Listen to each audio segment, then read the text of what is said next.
Hello, today I'm answering the question, you want to buy a new house, but you have a home to sell. What do you do?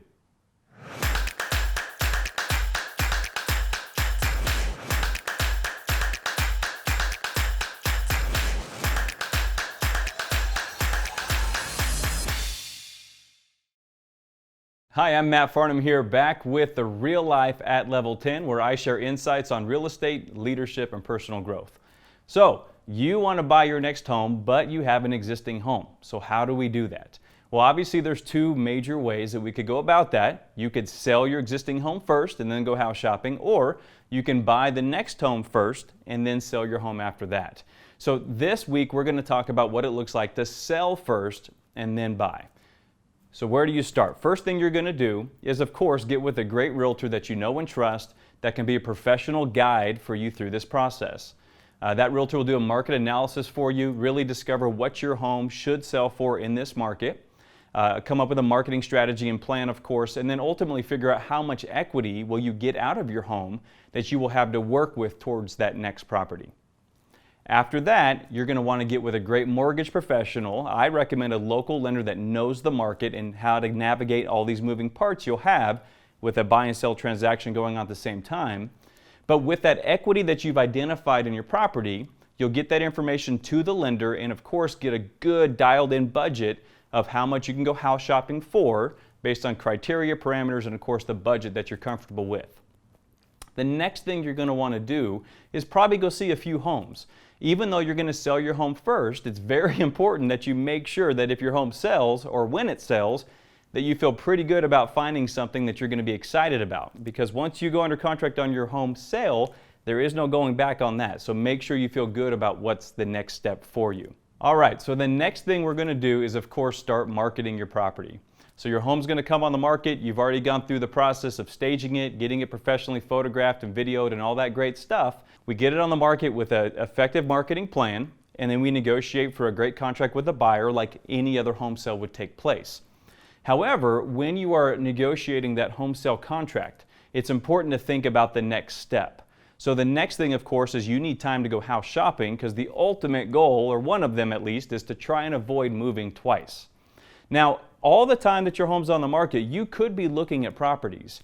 However, if you find something you're excited about, it's going to require you to write a contingent offer. If you are needing to sell your home first in order to qualify for the new home, we need to actually write a contingent offer to protect you. So it's a big difference you have to understand if your home is on the market, not under contract, versus if your home is actually on the market with an accepted offer and you're writing a contingent offer based on your home needing to close escrow versus needing to actually sell. The perception in a seller's eyes or a listing agent's eyes is significantly different between those two parts. So back to negotiating that home sale contract. There's a couple key things you're going to want to take into account. How much time do you have to close? Close of escrow is typically 30 to 45 days. If there was an average in Clark County where I work, it's about 40 days. However, you might want to negotiate just a little bit more time than normal to give you more time to go house shopping once your home goes pending or under contract. The other major factor that you'll want to think about is a lease back. A lot of folks don't realize that you can do this. But it's quite common that you can negotiate time to stay in your home after close of escrow, essentially as a tenant. You can lease back your own property from the new buyer for it could be a few days, few weeks, maybe even up to a few months. And then those terms can be negotiated typically, just so you know, it's at market rate, or maybe the buyer wants it at their new mortgage amount to offset that cost. But all these things can be negotiated. There is typically a security deposit, so be prepared for that.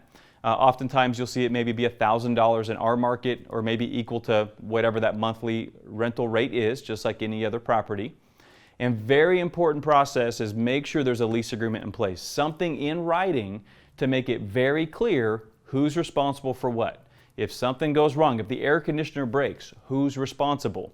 If there's nothing clearly identifying that in writing, very oftentimes you're going to have a different opinion of the new buyer's opinion of who's responsible for that damage or whatever issue came up. One other thing to remember when you are negotiating these terms on a lease back, There are often times that you can get more than a couple months in your property after close of escrow. However, it's important to remember that an owner-occupant purchasing your property, if they're doing financing, very likely will not be able to honor more than a 60-day lease back to you, because almost all loan types will require that owner-occupant to occupy that property within 60 days. So keep that in mind. Okay, so what are the pros and cons to this approach if you need to sell your home first and then you're going to buy?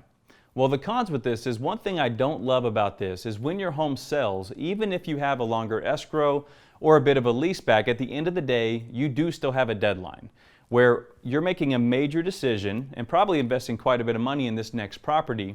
And I just don't love when my clients have some big deadline that they have to find a home within, when this is a big decision that you want to really love and be excited about.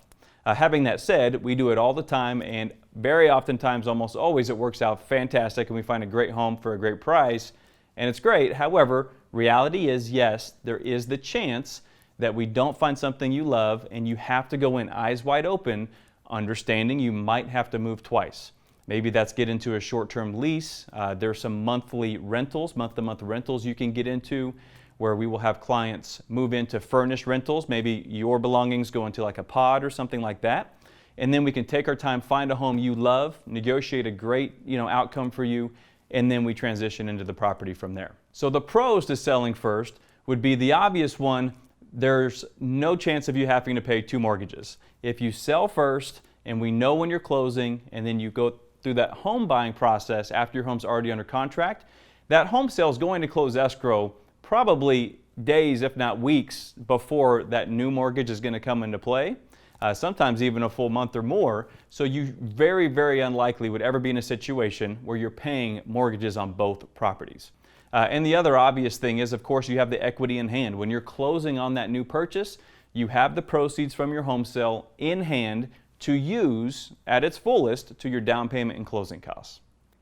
So I hope you found some value in this and can see how easy it can be to sell your home first and then buy. The most important thing to remember, have a professional guide, a great realtor walking you through this process. And join us next week as we'll talk about what it looks like to buy first, and I'll unpack that on how we can do that as well. So thank you again for tuning in to Real Life at Level 10, where we discuss insights on real estate, leadership, and personal growth. And whatever it is that you're doing or working on, remember, do it at a level 10 and live with the results.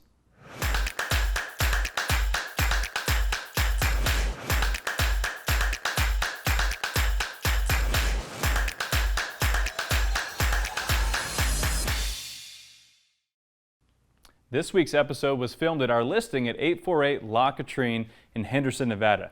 For more information on this home, you can click the links provided or contact our office for your private showing.